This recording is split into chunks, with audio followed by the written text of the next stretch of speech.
Today we're going to take a look at a build of Slicer Hired Muscle. This is one of the cards from Brothers War, the Transformers cards that came with that set.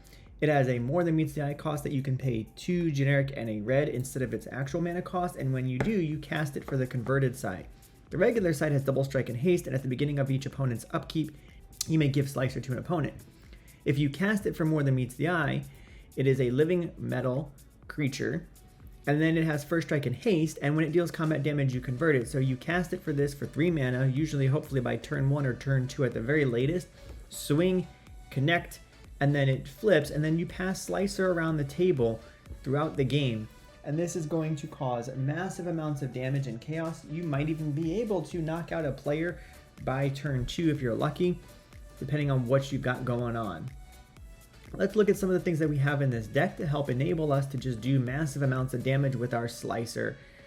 We do run Jessica Thrice Reborn because, you know, Jessica's going to triple our damage, so there's that. That could one-shot a player with Jessica's ability, and make sure that then at that point, this becomes a much more difficult game. We want to take out the biggest threat first, obviously, leaving the other 2 players to deal with Slicer.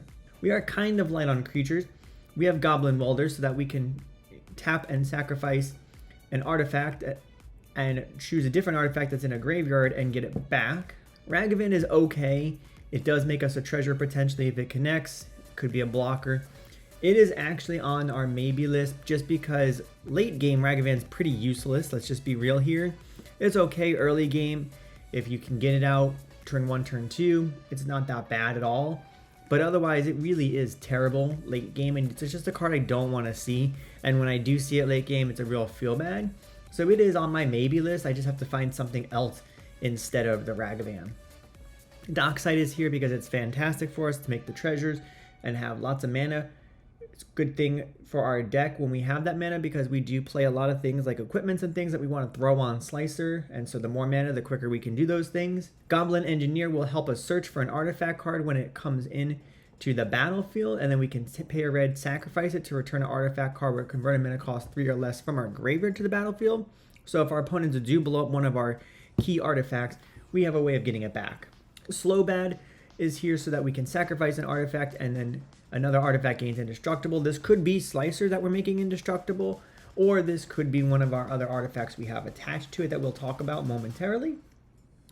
Soulless Jailer is a good card for us. It's a great blocker, but then it really does stop our opponents from being able to do a lot of things. Magus of the Moon is not going to affect us hardly at all, but it is going to affect our opponents, especially our opponents that are playing 3 to 5 colors. Professional Facebreaker just makes us treasures, which is a good thing, and then we can sacrifice a treasure to exile a top card of our library and then play it. Rug of Smothering is a nice tax piece because our opponents are going to lose a life for each spell they've cast this turn. So over the course of the game, this could really be a lot of work for our opponents by making them lose a significant amount of life if they're storming off or just even doing 2 or 3 things a turn. Simian Spirit Guide is just mana for us. We are on the blank goblin train. It's a little iffy with the stickers because they can make mana and they're good when they're good, and then when they're not, you're just there. So that's another thing that with this deck we're not 100% sold on is the sticker build of it. But they are here, and when we do get them, we can make a good amount of mana for it actually. And Fury is nice for us because when it enters the battlefield, it deals 4 damage as we choose among target creatures or planeswalkers. So this can help us to remove some pesky creatures so that our Slicer can continue to punch through and get that damage in on our opponents. Let's take a look at the sorceries we run. We run Gamble as a way of tutoring for something. Rite of Flame just makes us mana. Skull Smashing is a way to remove creatures. Same thing for Anger of the Gods because we do need to have a way to get through. Having our Slicer attack into a chump block is a real feel bad, and it does slow what we want to do down. Our deck does not function well if we have creatures on the field from our opponents. Brotherhood End, another way of removing creatures. Jessica's Will, hopefully make some big mana from it. If we can get an opponent to have 7 cards in our hand, and then we can exile some cards out of our deck and play them. Wheel of Fortune to reload our hand. Ruination, which you don't see normally in cEDH, land destruction. But if we are destroying all non-basic lands, this is going to cripple most of our opponent's land base. because most of our opponents don't run very many basics. We do. So for us, this is fantastic, and our opponents, it's backbreaking. And then Blasphemous Act to remove some creatures.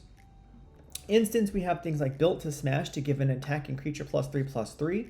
And then if it's an artifact like Slicer, Slicer could get +3/+3 and Trample to be able to get that damage in quicker. Galvanic Blast is here to help hopefully remove an artifact or creature. Same thing with Lightning Bolt. Pyroblast, you do need to be running some sort of counter magic and protection in these colors because things are going to be hard pressed to resolve once people are getting hit for 6/6 or even bigger Slicer. So they're going to try to stop you at all costs, and you need to be able to interact.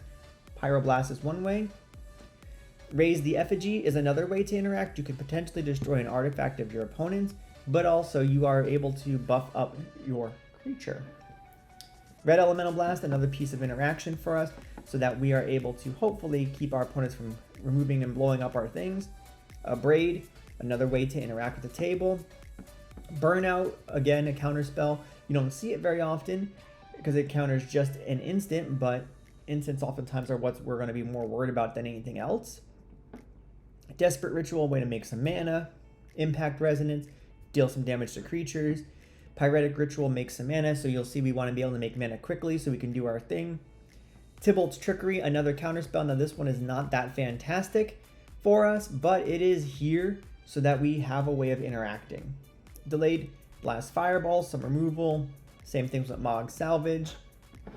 Thunderclap is a free spell for us. We sacrifice one of our mountains, not that big of a deal, and then Thunderclap can deal 3 damage to a target creature. Ricochet Trap, also free spell for us hopefully, and we can redirect something that's targeting a single target. We are pretty heavy on artifacts. We run the normal mana rocks you would expect, but then we run a bunch of equipment so that we can put those on Slicer. And the most important thing to note about this is you control the effects of the triggers that the artifacts have.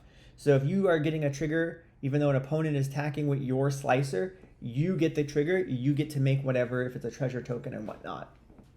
So Beamtown Beefstick is a way for our Slicer to get +1/+0 and Menace, which is nice, and then when it deals damage, we make the treasure token. Not your opponent, we do. And it has an equip cost of 2, which is not bad. Cliffhaven Kite Sail.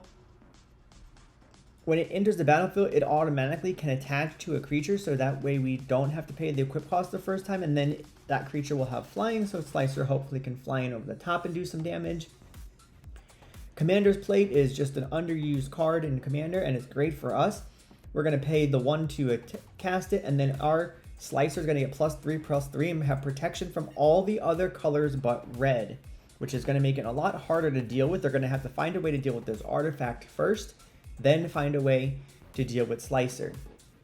Grafdigger's Cage is a way to slow our opponents down a little bit. Mirren Bane Splitter has flash, so we can flash it in, which is nice. And then when it enters the battlefield, we attach it. So we attack with our Slicer, they declare blocks or don't, and then we attach this to our Slicer at flash speed, giving it another +2. Onagnata is great for us because it only costs 1 to cast, and it can be attached with a creature with power 3 or greater, which usually is our Slicer, and that's going to give Slicer +3/+0 and Trample. Pithing Needle we're going to play so that we can hopefully turn off some activated abilities of a creature. So if we're playing against a Kenrith deck, Kinnan deck, a deck that runs Thrasios, those are all things you definitely don't want them to be activating, so you want to shut them down. Prying Blade gives our Slicer +1/+0, and then we would make a treasure token when it connects. Strength Testing Hammer is kind of a fun piece because it's a roll of the dice, quite literally. You roll a 6-sided die, and then whatever you get, whatever result, you put +X till end of turn for Slicer. So if you end up getting 6, Slicer's going to get +6/+0 till end of turn, which is just gross. You can almost one-shot somebody. Armory of Iros gives our creature +1/+1 as a counter when it attacks, so it's going to perpetually make Slicer bigger. Cloak and Dagger, it's going to give our Slicer +2/+0 and Shroud, which is great. Curse Totem is going to help to shut off activated abilities of our opponent's creatures. We don't really have any, so it's not that big of a deal. Damping Sphere is going to help to stop things like our cannons and whatnot, and also it's going to tax our opponents as they play more than one spell. We generally don't, so for us it's not that much of an issue, but it is going to cripple our opponents. Sword of the Amnest is going to give us +1/+1 on our slicer, and then when it attacks, we have the attack trigger to get basic land, so we can ramp a little bit. Torpor Orb is going to turn off ETBs, which is good, especially against things like Thassa's Oracle and whatnot. Umezawa's Jetty is really good in Slicer because when it deals damage, we put 2 charge counters on it, and then we can remove a charge counter, and we can choose to either give target creature +2/+2 to end a turn. We can choose to give a target creature -1/-1, so potentially taking out like a mana dork or whatnot. Or if we do have someone chump block, that -1/-1 might be enough to then kill that creature. Or we can gain 2 life. We are running 2 of the swords. Of course, we're going to run Sword of Fire and Ice, which is going to get +2/+2, protection from red and blue. And then when it deals damage, it's going to deal 2 damage to any target, and we draw a card, which is good for us. Sword on Hearth and Home gives it +2/+2 and pro green-white. And then it's going to allow us to search for a basic land. Help us ramp a little bit.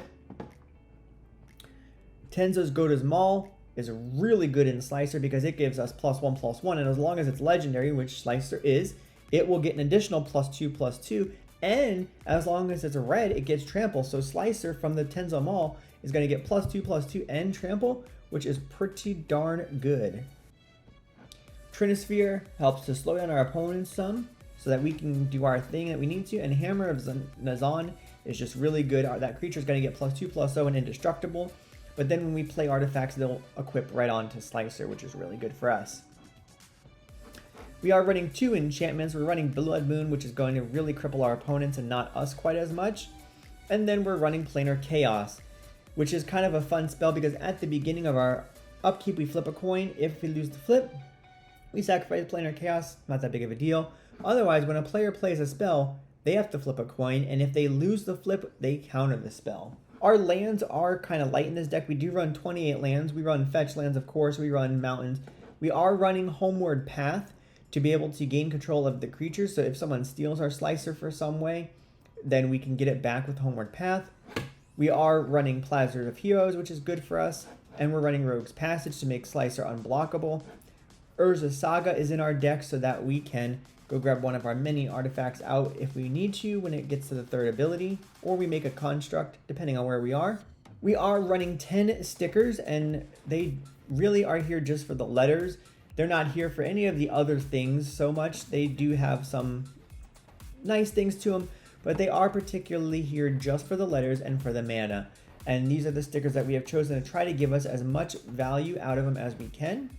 If you have any experience playing Slicer and you have other cards you would recommend playing, please let us know in the comments below. We would love to hear some of the different ways that you have built your Slicer deck, or if you have experience playing against Slicer or with Slicer, we would love to hear how it's gone for you and some of your feedback on that deck.